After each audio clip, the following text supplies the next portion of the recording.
இன்னைக்கு உங்களுக்கு ஒரு சிறப்பான ஒரு பாடத்தை எடுத்து போறேன். என்ன அப்படின்னு பாத்தீங்கன்னா, உணவே மருந்து என்ற தலைப்புல உங்ககிட்ட நானே பேச போறேன். நம் முன்னோர்கள் உணவுல மருந்து அப்படின்னு சொல்லி பார்க்கும்போது தாவரங்கள், தாவரங்கள், மூலிகை தாவரங்கள் உணவுல சேர்த்து சாப்பிட்டு வந்தாங்க. அப்படி சாப்பிட்டு வந்ததுனால அவங்களுக்கு எந்த நோய் இல்லாம ரொம்ப நீண்ட காலம் உயிர் வாழ்ந்து வந்தாங்க. இப்ப அடிக்கடி நம்ம ஒரு தலைவலினாலோ இல்ல ஒரு சளினாலும் உடனே நம்ம எங்க போறோம், டாக்டர்கிட்ட போறோம் இல்லையா? நிறைய டாக்டர் நம்ம சாப்பிட்டதுனால சைட் எஃபெக்ட் எல்லாம் வரும். அப்படி இல்லாதபடி நம்ம வீட்லயோ இல்ல நம்ம இருக்கிற இடத்துல அதிகமான என்ன இருக்கு, தாவரங்கள் இருக்கு. புரியுதுங்களா? கவனிங்க, அதிகமான தாவரங்கள் இருக்கு. என்னென்ன தாவரங்கள் எதுக்கு பயன்படுதுன்னு உங்களுக்கே தெரியும். இருந்தாலும் நானே இதை சொல்றேன்.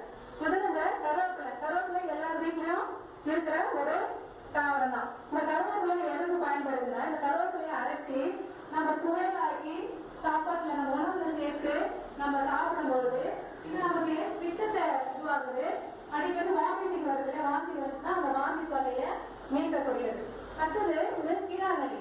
கீழாநெல்லியை நம்ம சாப்பிடுறோம். கொஞ்சம் நீங்க கீழாநெல்லியை வெறுமை கூட நீங்க காலையில சாப்பிட்டு வந்தீங்கன்னா மஞ்சள் காமால நோயை குணப்படுத்தக்கூடியது இந்த கீழாநெல்லி. புரியுதா? நீங்க இதை சாப்பிட்டீங்கன்னா உங்களுக்கு உடம்புல இருந்தா கூட அது இல்லாம போயிடும். அதுக்கப்புறம் இந்த பிரண்டையை துவையா அரைச்சி உணவுல சேர்த்து சாப்பிடணும். இந்த பிரண்டை எதுக்குன்னா செரிமான கோளாறை நீக்கும். புரியுதா? செரிமான கோளாறை நீக்கக்கூடியதாக இருக்கிறது.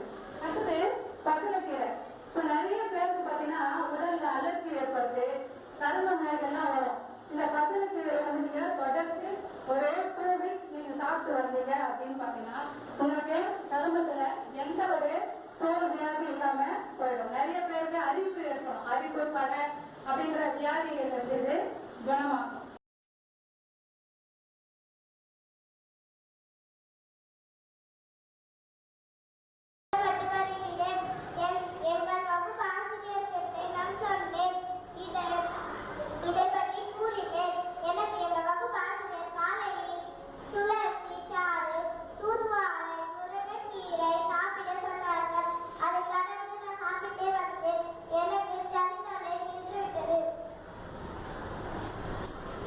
எனக்கு சளீருமல் அஜீர்ணம் இருந்தது.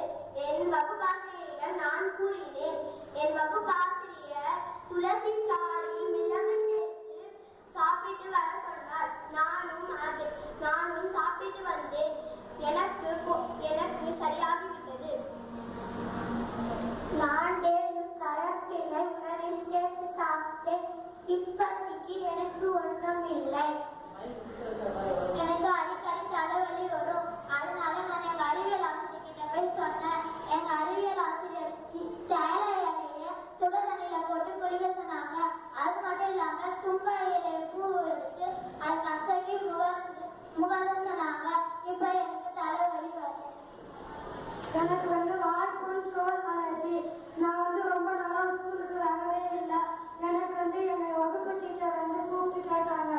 அதுக்கப்புறம் உங்களுக்கு நான் வியாதிட்டு அது நான்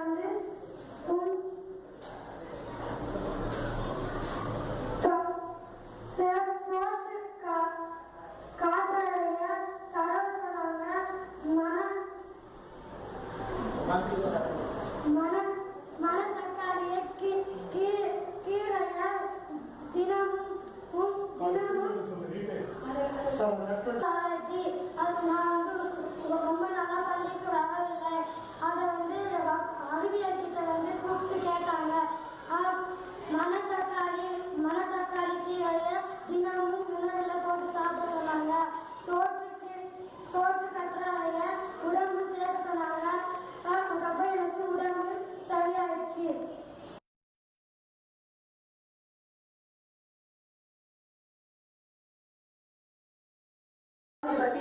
சளி கஷ்டப்படுறேன் அப்படின்னு சொல்லிட்டு உங்களுக்கு தினங்களுக்கு துளசி சாரெல்லாம் கொடுக்க சொன்னீங்களா?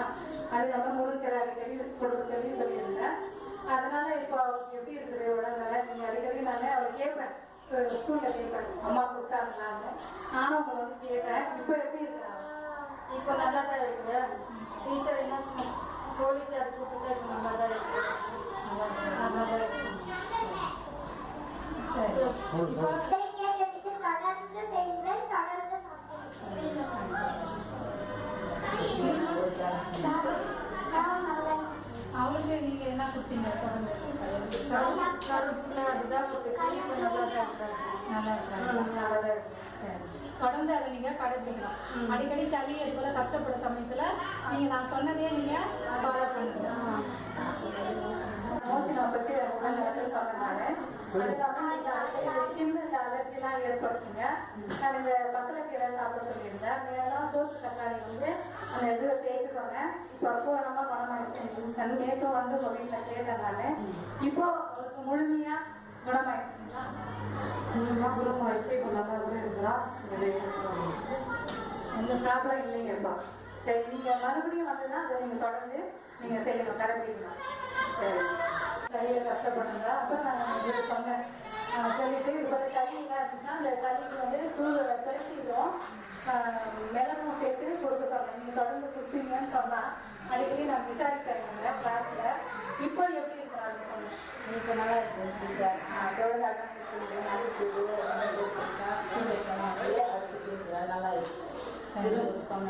இப்போ எந்த ப்ராப்ளம் இல்லை. சரி மறுபடியும் அது கூட வந்ததுன்னா நீங்கள் அதை கண்டினியூ பண்ணுங்க. அது கூட ப்ராப்ளம் வந்துச்சுன்னா நீங்கள் மறுபடியும் கண்டினியூ பண்ணுங்க. சரி